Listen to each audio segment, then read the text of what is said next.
From hearth to ruin, Watergrove Valley's lost farms. Amongst the sprawling expanse of the Watergrove Valley lie the deserted moss-covered ruins of once thriving homes and livelihoods.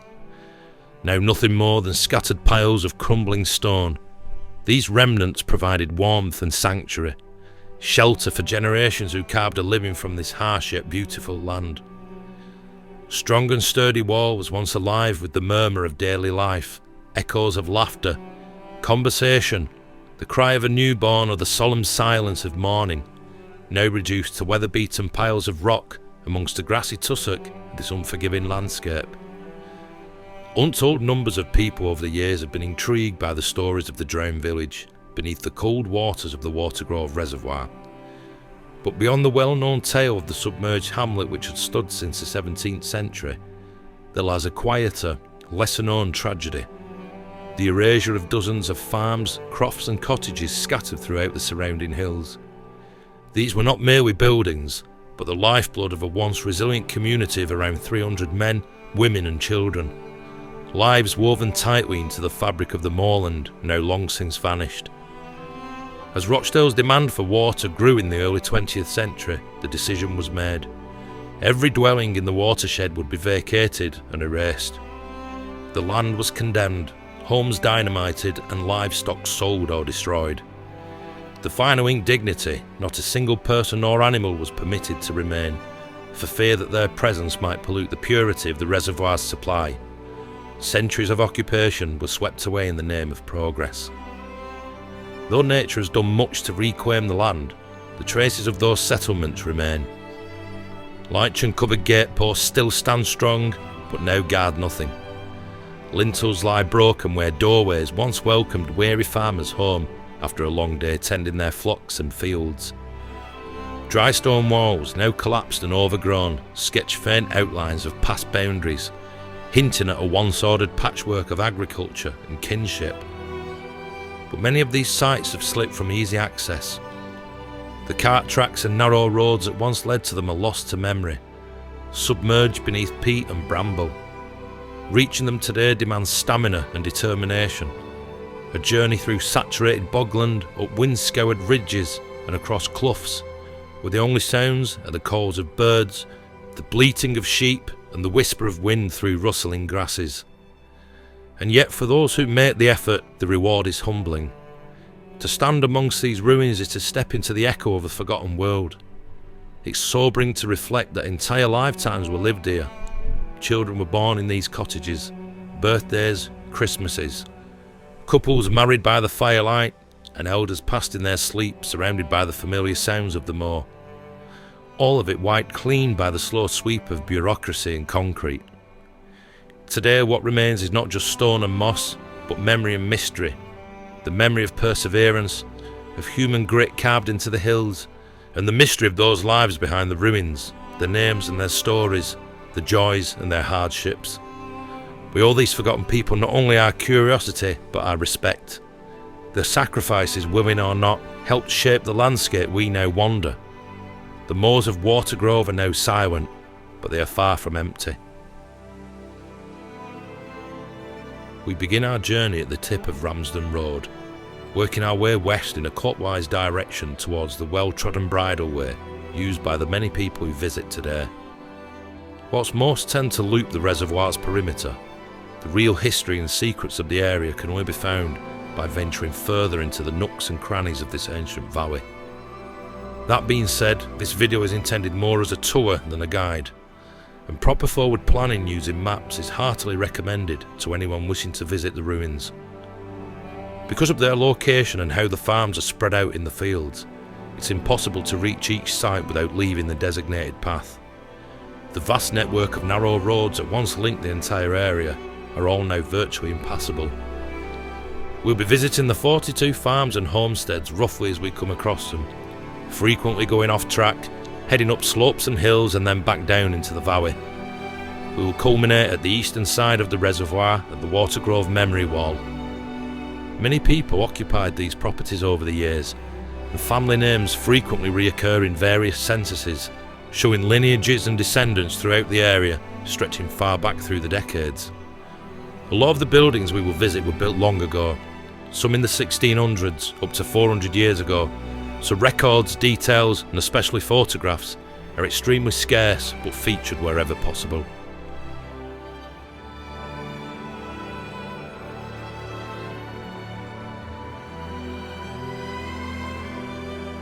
Our first site is located south of the reservoir, at the top of the section of Ramsden Road that snakes its way upwards towards the valley from Wardle village. At the very entrance to Watergrove, where the stone sects ceased to make way for the gravel of the car park, there once stood the trap inn and trap farm.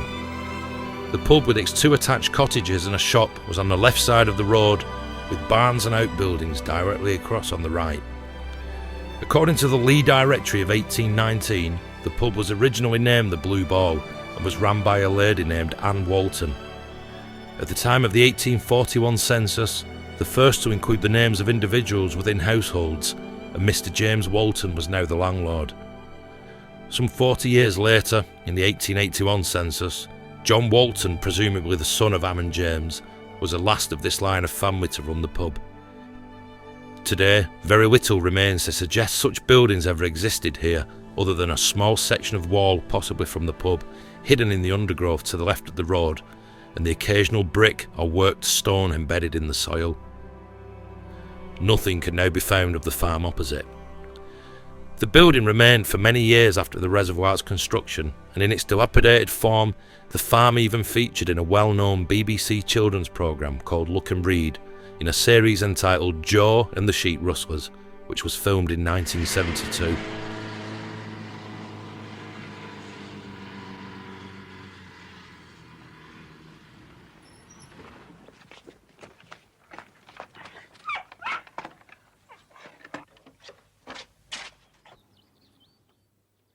And that was it. They'd left us to our fate. We never even heard them drive away. We couldn't hear a thing in there. Complete silence like that is terrifying. The last occupant of Trap Farm in 1939 is recorded as W. Shand. The stone gateposts and distinctive blue iron gates which once stood alongside the buildings are still present to this day, greeting the thousands of visitors year after year as they enter.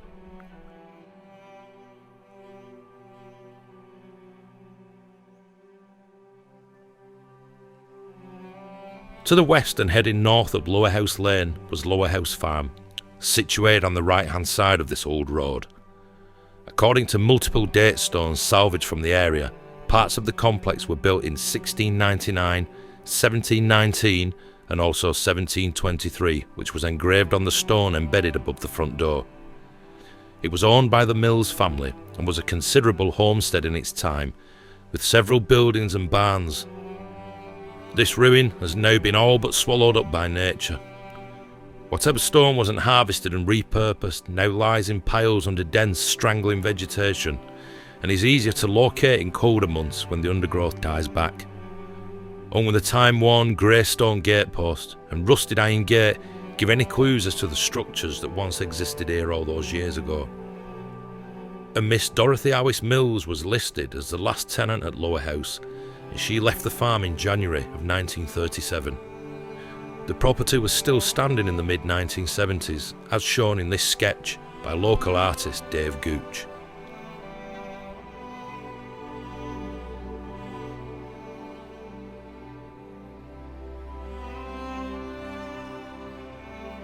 We continue up Lower House Lane, past the reservoir's pump house and the old quarry to the Alder Bank ruins. This site was originally 2 separate main buildings sat just above where the western reservoir path now runs. Alder Bank Farm was closest to the water tower by the large sycamore tree, undoubtedly planted by one of the people living in the farm, and actually visible to the right of the large white door in this picture. Other than the occasional rocky undulation, scattering of mossy stones and perished wooden beam, no trace now remains.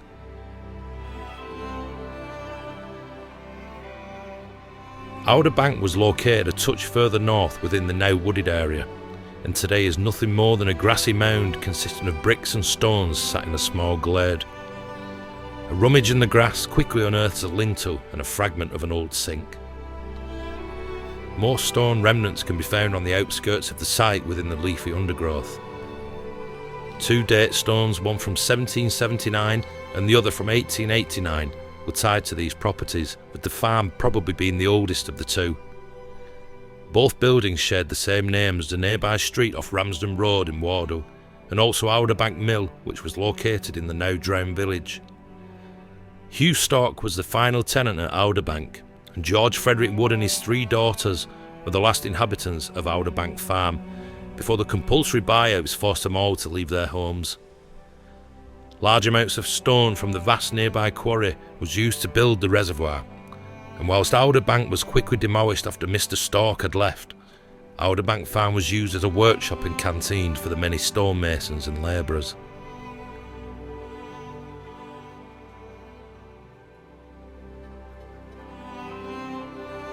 We head northwest to a field on the southern slopes of the prominent Wardle Hill, where Wardle Farm once stood.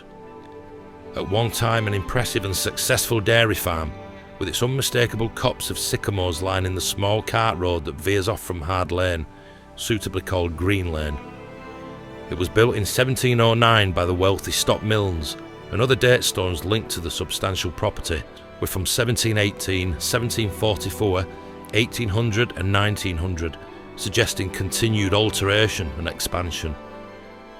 There is evidence of stocks in the area as far back as 1600, and many of the Stock Milne family who own multiple farms and properties now rest in a mausoleum at St Bartholomew's in Whitworth, including Mary Stock.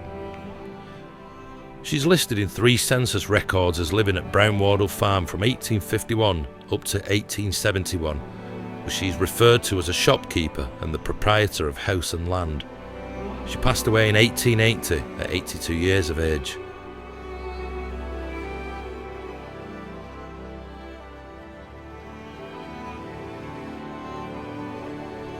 A large and impressive cellar, complete with a beautifully preserved stone table, can be found and entered for those brave and small enough in the ruins which runs directly underneath the modern track through the site. The farm was sold to Mr. James Griffith around 1900, and in 1901 a dairy farmer called John Topham was residing here. In a book by Richard Heap entitled Inscribed and Dated Stones and Sundials in and adjoining the ancient parish of Rochdale, which was published in 1926, it states that the farm was vacant in 1918 and was going to ruin. By the time construction began on the reservoir in 1930, Wardle Farm was empty, crumbling, and had been for well over a decade.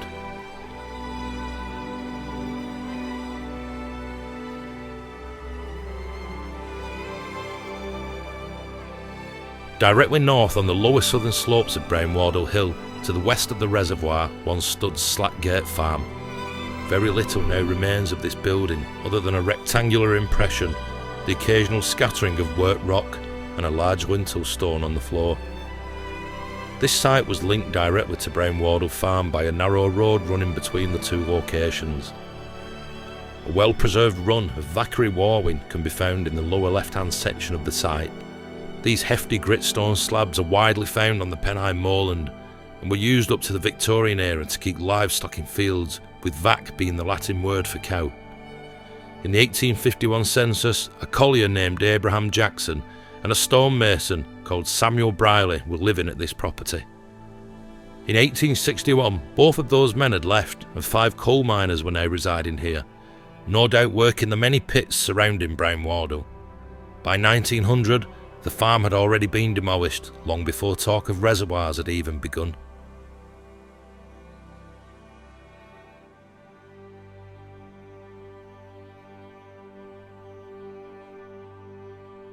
Heading back east to the valley, we come to this large farmstead built in 1726, consisting of around 5 or 6 separate buildings which sits in a field to the right of the bridleway. More a hamlet than a farm, in 1841 the property was inhabited by 2 farmers called John Tattersall and John Mills. By the 1850s, High Wardle Farm was owned by Samuel and Edmund Lord, 2 brothers who ran a donkey-operated haulage business. Just like the locally renowned Mary Alice Hartwith and Potthavon Farm to the west of Wardle, they led 16 Galloway donkeys known as Gals and transported lime from Clitheroe to Rochdale. Mary was also referred to as Alsafussers, and was said to be the last of the Limegal drivers. She features in an earlier video on our channel. In 1929, when the compulsory purchase notices were issued, well-known dairy farmer Henry Topham, who also went by the name Harry, was the last occupant here along with his wife Gladys. He's shown in this photo delivering milk to the Harridge on Shawcliffe Road around 1910.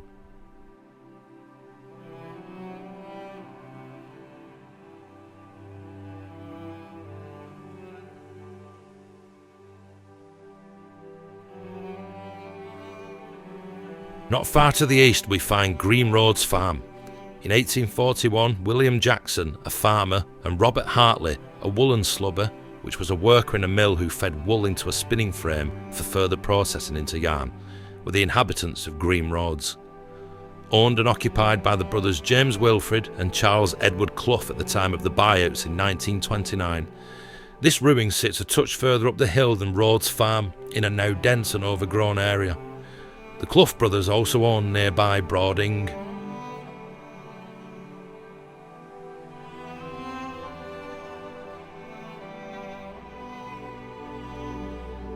Not far to the northeast we come to our next site, spelled R-H-O-D-E-S as well as R-O-A-D-S. Rhodes was a farmstead with links dating back to the 13th century. Distinctive field systems nearby are suggestive of the medieval period. Documents showed in the year 1230 an Adam Dill Rhodes, son of Robert Dill Rhodes, was living in the location, with more descendants listed all the way up to John Buckwood de Rhodes in 1675. Date stones from 1728 and 1760 are linked to the ruin, and the farm was owned by the Byrom family, with John and Alice Byrom being tenants in the early 18th century. Robert Brier, James Lord, Abraham Williams, James Stott and Abraham Thompson are shown as the tenants in the first census of 1841. The site's layout consisted of 3 one-up, one-down cottages joined onto a large sitting room, scullery and lounge, with a smaller dairy on the left and a large enclosure and cowshed directly opposite.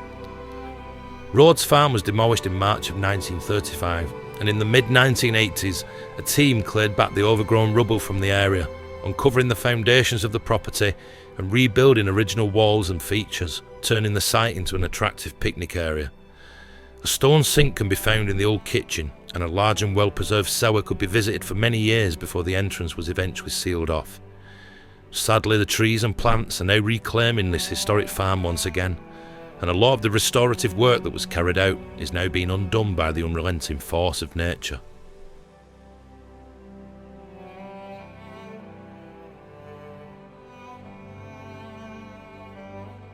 Back onto the main bridleway that skirts the eastern side of Brown Wardle and Middle Hill, we come to Broading that can be found to the right of the track.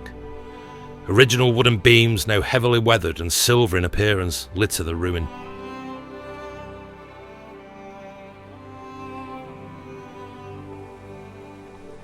Abraham Varley was a tenant in 1841, and in 1929, when the compulsory purchase notices were served, the building was owned and occupied by James Wilfrid and Charles Edward Clough, the same brothers who also owned Green Roads Farm.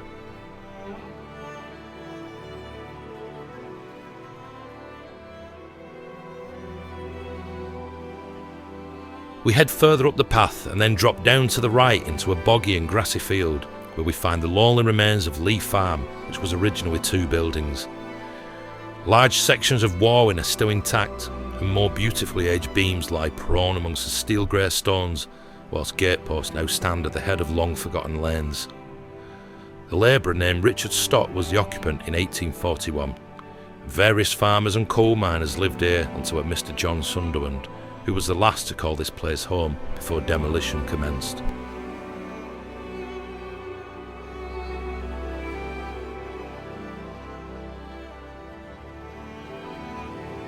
Back out onto the path, and we soon come to Cray pasture on the left, complete with its brooding sycamore which casts its gaze over the rubble below. Cray meant crow in old Lancashire dialect, and the farm was often mistakenly called Grey pasture.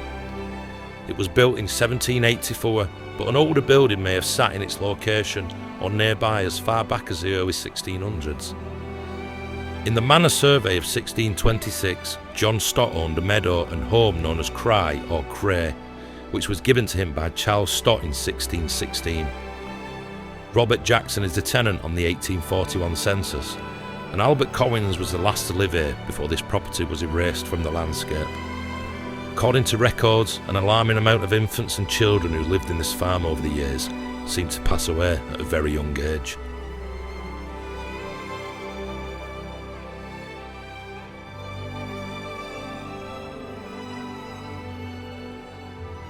Heading a little further up the Bridle Way brings us to Middle Hill, built in 1727 by the Byram family. Another ruin with its own sycamores, this time standing guard either side of the path like natural columns as you enter the site. John Mellor is the occupant in 1841, and the last in 1929 was Fred Stott, originally a policeman from Ashton. Several sections of wall are still clearly visible. The property was being used rent-free as a headquarters by the local Boy Scouts in 1939, before it succumbed to the same fate as the other farms.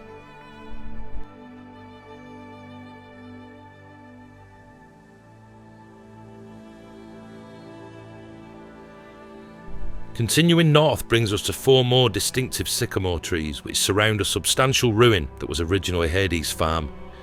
A detached cottage with several barns and outbuildings, and the first of 5 properties in the valley with Hades in their name.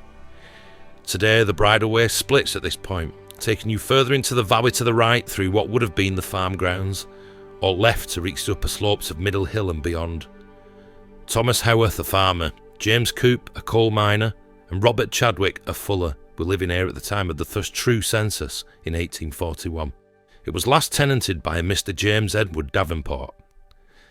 The oldest date stone in Watergrove from 1646 was salvaged from this building and is linked to the Milne family. One of the sycamore trees at some point in the past had the misfortune to receive a lightning strike which has resulted in a massive split in the trunk. Remarkably, the tree and the others on the site continue to thrive.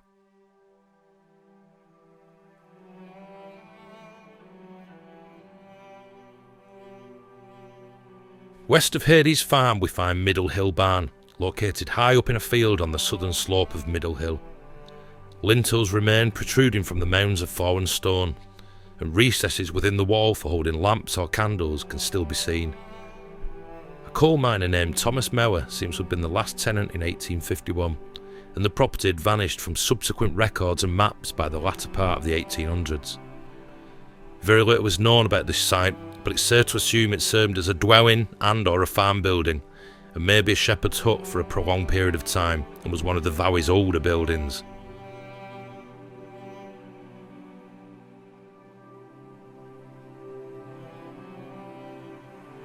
Heading back east we come to Meadow Nook. A long gatepost and a few sections of intact wall can be found today amongst the thick grass. A labourer by the name of John Mills lived here in 1841, and William Marsh was the aptly named last occupant of this large, originally whitewashed farm in 1929, which sits to the left of the path in boggy, heavily saturated ground.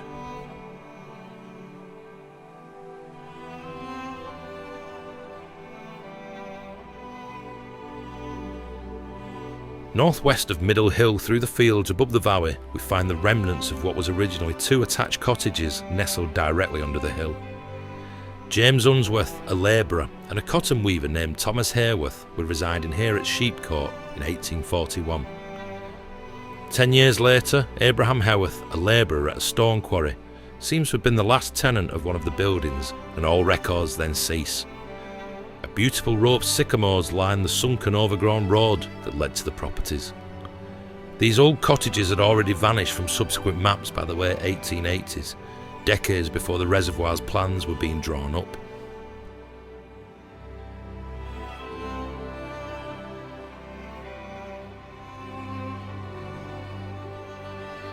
We head east, back towards the Bridle Way, but into another field where we find what little remains of our next site. Similarly to Sheepcote, Flag Alley was actually a row of 3 cottages rather than a farm, and fronted by a path of stone flags which gave rise to its name. Flag Alley is now all but engulfed by reeds and grasses in the extremely wet ground where it sits. William Durden, a labourer, and Abraham Jackson, a coal miner, were living here when the 1841 census was recorded. There is no mention of tenants in any census after 1851, and although they were probably inhabited after that date, the buildings seem to have become derelict long before the 1929 buyout letters were dispersed to the inhabitants of the valley.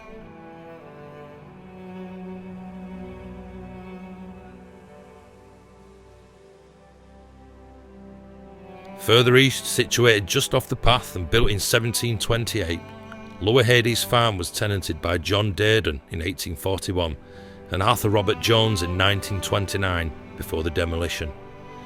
A solitary gatepost rises from the earth and leads into this sizable ruin. This building was the lowest of the farms on the southern slope of Hades Hill. We now begin to leave the valley floor, ascending the mile gradient of Middle Hill, amongst the many pits and collieries on the hillside, towards the more remote farms that once overlooked the area.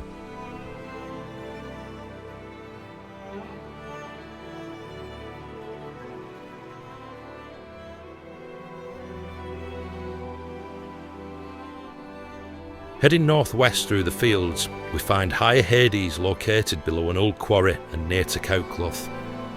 Originally a large building with around 6 rooms, this was indeed the highest farm in the area, until the construction of nearby Hades Hill Farm and Walnock Farm further east. It was built in 1742, with another date stone from 1775 showing expansion or renovation. Surviving beams can still be seen amongst the rubble. Many members of the Chadwick family from Rough Bank lived here throughout its years, and James Hindley was its final resident.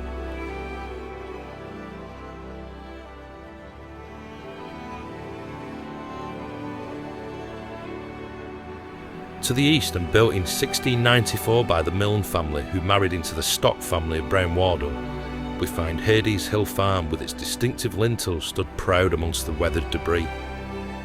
Parts of an old food store with its large stone roof can be found, as well as a cellar. A date stone from 1894 installed after the building was extended also came from this site. Samuel Jackson, a farmer and coal miner, was living in this property in 1841, and the last occupant recorded in the 1901 census was a gentleman named Samuel Tattersall.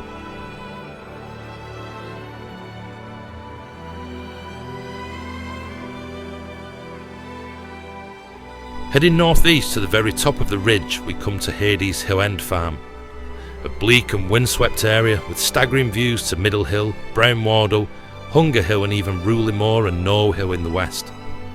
Hades summit sits behind, and then to the east is Crook Moor with Blackstone Edge in the background. Manchester and beyond lead off to the south.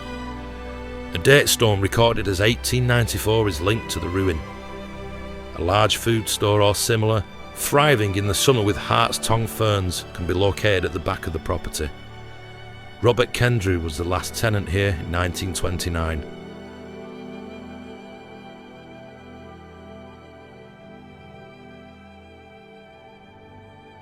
We continue in an easterly direction to Drybank Farm, a suitable name for this ruin, which is situated halfway down Hades Hill in a well-drained field. A farmer named Robert Bamford worked the land in this picturesque location back in 1841. Many lintels and intact walls still stand. With information as dry as its name by the late 1800s, it seems that this home and workplace was already a distant memory by the time any talk of reservoirs had begun.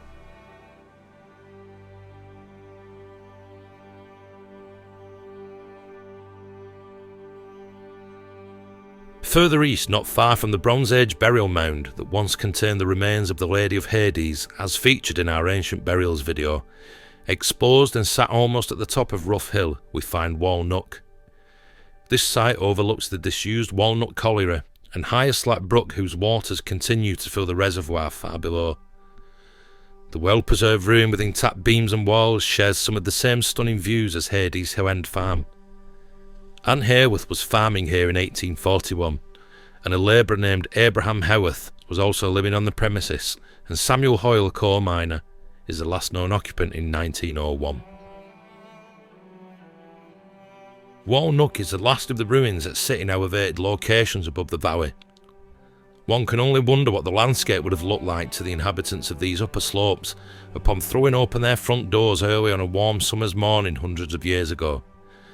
A vista of rolling green hills stretching into eternity would have greeted their eyes, devoid of slowly spinning turbines, tarmac roads and polluting vehicles, steel pylons crackling with electricity, mobile phone masts transmitting invisible information far and wide, masses of ugly concrete buildings suffocating the nature around them, and glass-covered apartment blocks towering above the hustle and bustle of modernity below. The absolute antithesis of these simple folk and their simple lives.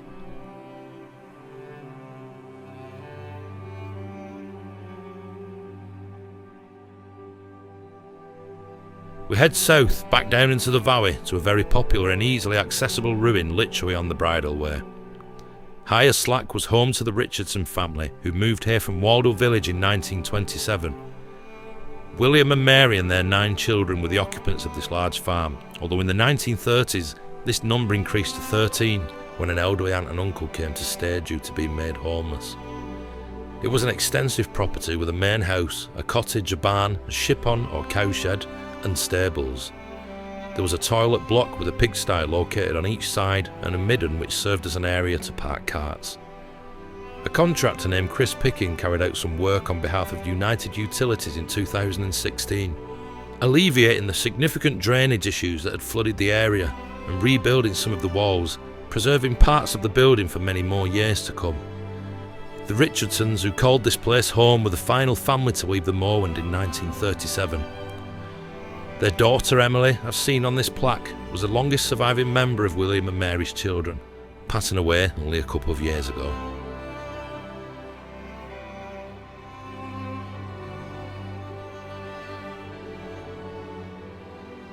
We continue south along the path before leaving in an easterly direction and entering a field which takes us to the ruins of a farm tucked into the lower slopes of Crook Hill. An old lane engulfed by nature leads into the ruin, where timber remnants lie scattered throughout. John Crossley and Robert Matthew were living here at Scotch Court in 1841, and in 1925 the farm was worked by 2 Northern Irish men named Pat Keating and John Fox. The last tenant in 1929 was Frank Robinson, and Scotch Court was demolished in March of 1935.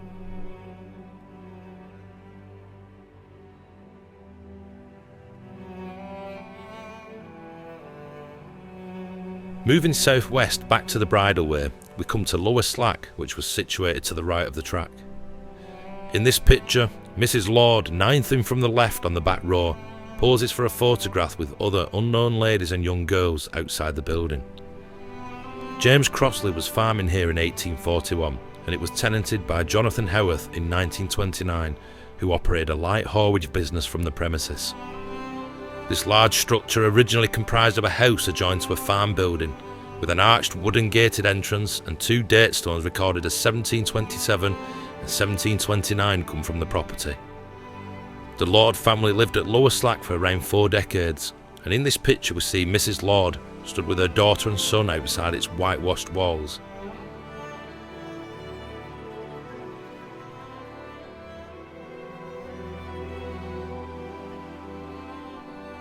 Heading south through several fields brings us to Crook, a well-preserved ruin that was 3 separate buildings: Crook Farm, Higher Crook and Higher Crook House.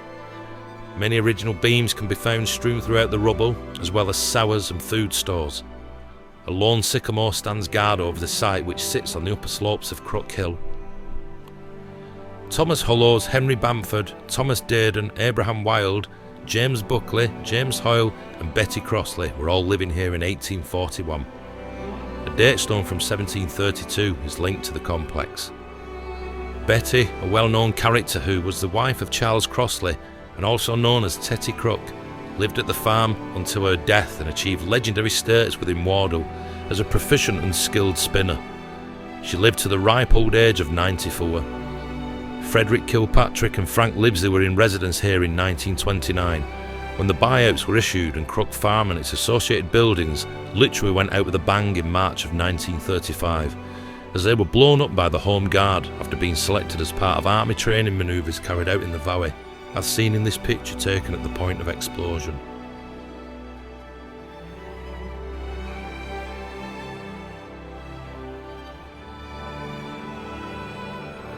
Continuing east through boggy ground, we come to an unassuming area nestled high up on Crook Hill and connected directly to Crook Farm by a road running east to west. Here once stood Further Barn, which was a farm with an attached row of cottages. In 1841, Simon Bamford, who owned Crossfield Mill, built in 1834, was living at Further Barn with his wife, 4 daughters and a son. He employed 40 males and 38 women and children in his flannel manufacturing business that was based in Wardle. By 1871, Simon and family were still living here, and William Houghwood, his wife and 3 sons, were also in occupation at the large farm. A coal miner named Samuel Crossley seems to have been the last inhabitant in 1881, with the property then vanishing from subsequent census records and not featuring on the list of buildings that were served notice prior to the reservoir's construction.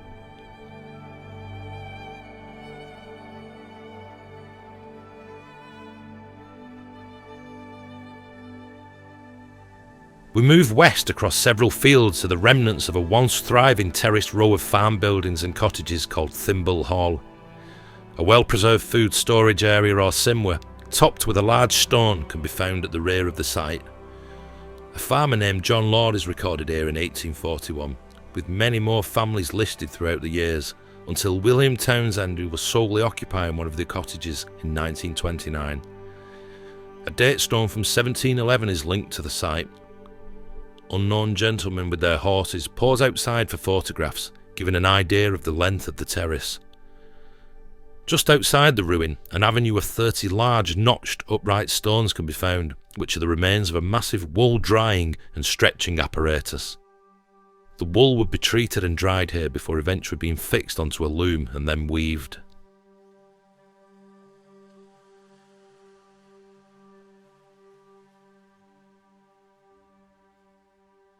Heading back west to the path, we come to the intersection of Ramsden Road and Lee Mill Lane, which led down to Rhodes Mill. Possible members of the Gooch family made their way across the long-gone Lee Mill Bridge that straddled Higher Slap Brook and stood around 30 feet high. Behind them as they crossed, Stewart Barn can be seen on the horizon. This building also once functioned as a shop and sold homemade food that could be eaten on the premises. The poorer folk of the valley were also given access to hot water so they could brew their own tea. James Bridge, a farmer, is a recorded occupant in 1841, and John Brown was living here in 1929 when the notice was served.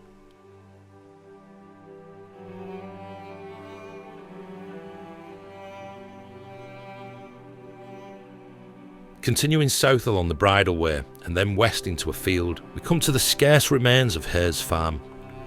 Also known as Walkden Hay, the site is almost completely salvaged, with only a few piles of rubble and the occasional eroded posts remaining. A food store or cellar covered with a colossal stone slab can be found. A farmer and fuller by the name of William Lord was the occupant of this whitewashed dwelling in 1841, and Harry Driscoll and his family were the last to live here in 1929.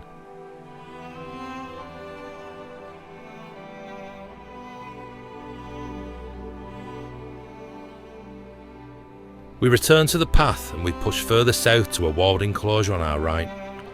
Originally known as Newgate Farm, top of the Hayes was a long rectangular row of buildings sat directly next to the well-trodden stone sets of Ramsden Road. Now covered in grass and trees, little of the original building is left other than a suggestion of walls, foundations and a moss-riddled stone sink. 13 occupants of miners, woolen weavers and spinners along with their families are recorded as living here in 1841, showing a flourishing community inhabiting this now empty space. This density and concentration of people continued, with census records showing many occupants up to the early 1900s, when records ceased and the buildings were presumably deserted and destroyed.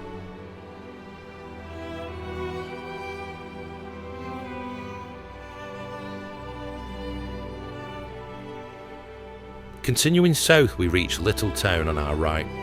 This restored hamlet of a farm and 3 cottages was also known as Higher Mould Earth, and date stones from 1778 and 1838 are associated with the site. A coal miner named John Turner and 3 woolen weavers called Samuel Crossley, Thomas Tattersall and Thomas Bamford lived here in 1841. Whittletown was another property that saw numerous families living within its walls over the decades, and in its golden years there are stories of corn and wheat growing in abundance in the adjacent field. John Steele, Jackson Crossley, Harold Schofield and Alfred Walker were the last people living at Littletown in 1929. The site was investigated by Manchester Archaeological Unit in the 1980s. Many original features were preserved, whilst the foundations were rebuilt, turning the ruin into a picnic area similar to Rhodes Farm.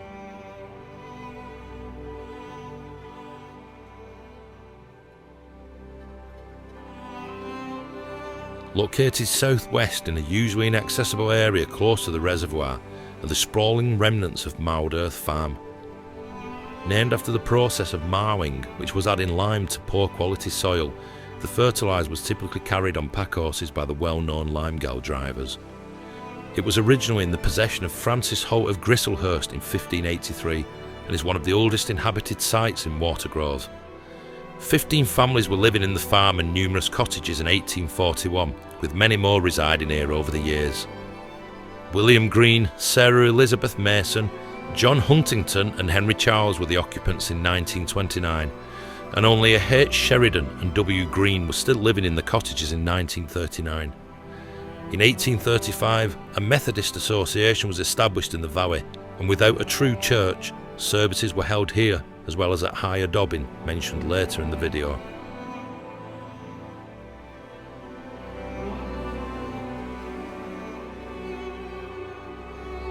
We now head to the east and up the path through the memorial forest that leads to shore on the western side of Cruckmore.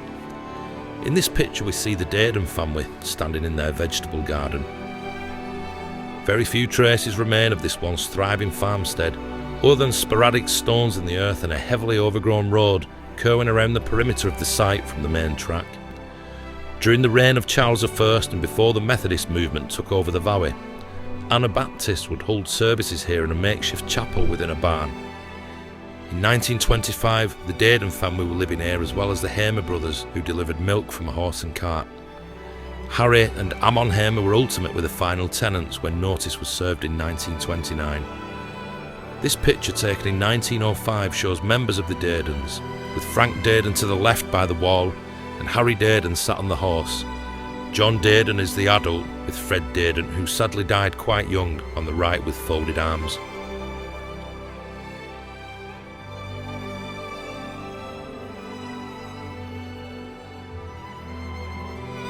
A little further south, an overgrown and tight snaking cart track cuts through the hills to the left of the main path and ultimately leads you to an area covered in telltale short grass, which was once the location of Hill's farm. Tucked away amongst the hillocks, the site gets few visitors these days other than wandering sheep looking for prime grazing spots. Evidence of worked and arranged stone can be found protruding from the earth whilst exploring. A farmer named James Wild was here in 1841, and the last tenant at the time of the buyouts was a gentleman called Thomas Owen. The farm was demolished in March of 1935.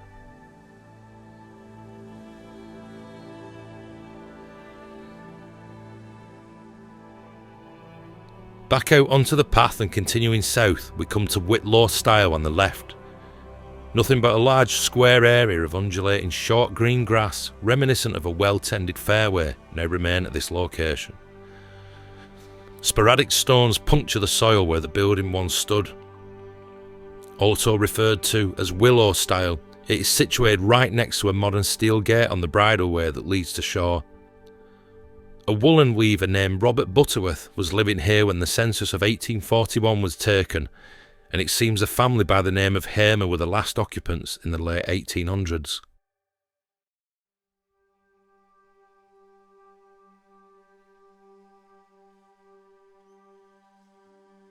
From Whitlaw Stile we head northwest, back to the path, then continue into the fields on the left to our next location.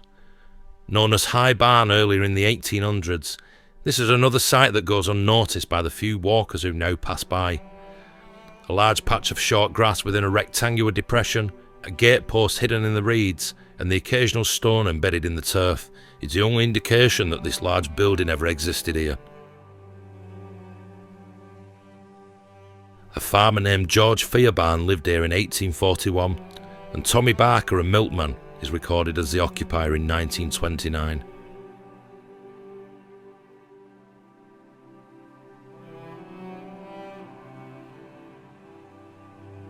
Moving directly east, not too far from the summit of Dobbin Hill, the faint remains of Higher Dobbin Farm are located. James Hollows was a farmer living here in the 1841 census, and the site seems to have been demolished by the late 1800s. Historically, the area was better known as a place of worship in the latter 1700s.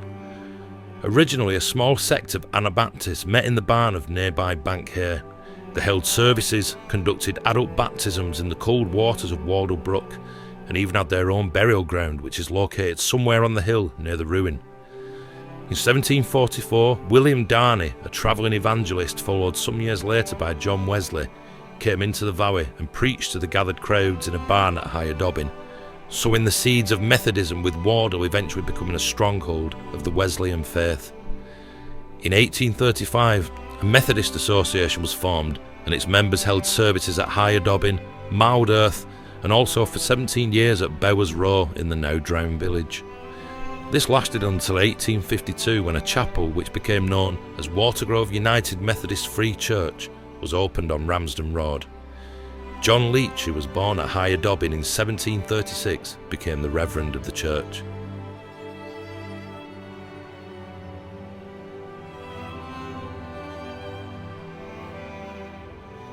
Heading southwest, we come to the footprint of Lower Dobbin, a stretch of buried warwin, a few piles of half-buried stone, and a solitary gatepost amongst the thick grass for all that remain of this farm. A footpath leading up to Higher Dobbin and Dobbin Hill now cuts through the area where the building originally stood.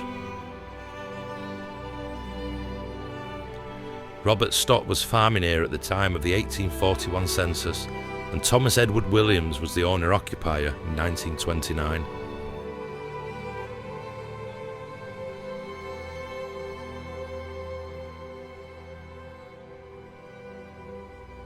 Located off the main path towards Blue Pot Tunnel, which conveys water from Shaw and Calderbrook into the reservoir, the site of Hay Farm can only be reached by crossing the concrete channel and entering the now wooded area. Nothing of the farm remains other than a clearing with some large worked stones becoming evident after a quick search amongst the mossy grass. 2 date stones, possibly from the Brierley family, are linked to Hay Farm, dating from 1736 and 1819.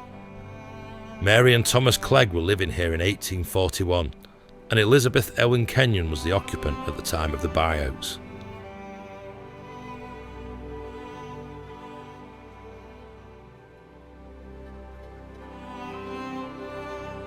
A woolen weaver named Eli Hoyle was recorded as living at Higher Pemmin in 1841.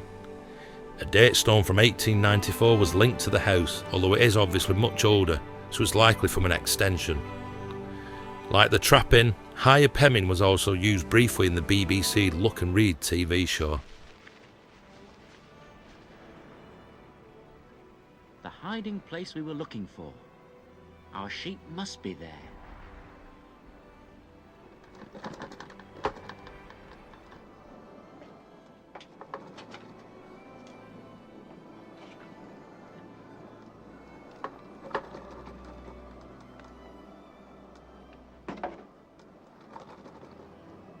Nothing but ruins. It's no use, we'll never find the sheep this way. What more can we do? Well, we could talk to Mike. He must know where the sheep are hidden. I'm sure he'd tell us. But Joe, I know. The Beasley brothers see us. be careful. Oh, we would be careful. All right, what are we waiting for? A farmer by the name of Matthew Hazlitt was here in 1901, before information becomes scarce. Many original parts of this building still remain, including recesses for lamps or candles and stone door lintels. It's believed the Thomas family lived here from after World War II up until the compulsory buyouts, and they're pictured here outside the farm around 1920.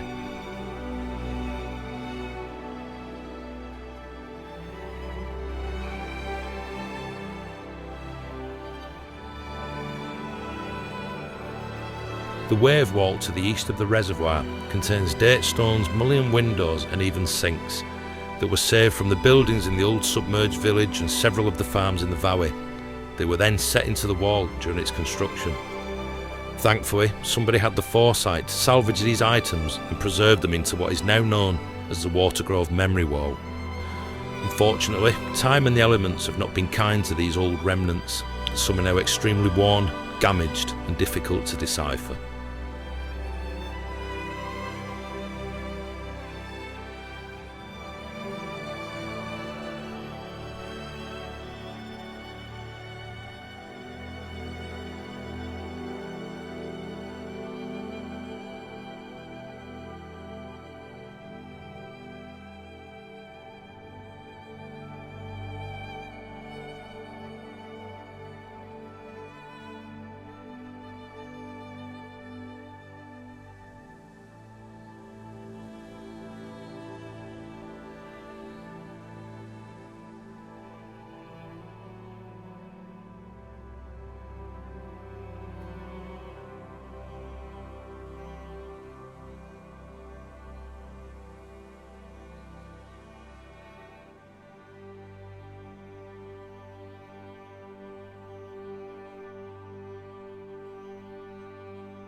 Many of the former residents of these lost farms who were mentioned in the video now rest in the cemeteries of St John the Apostle and the Wesleyan Chapel Yard in Wardle village.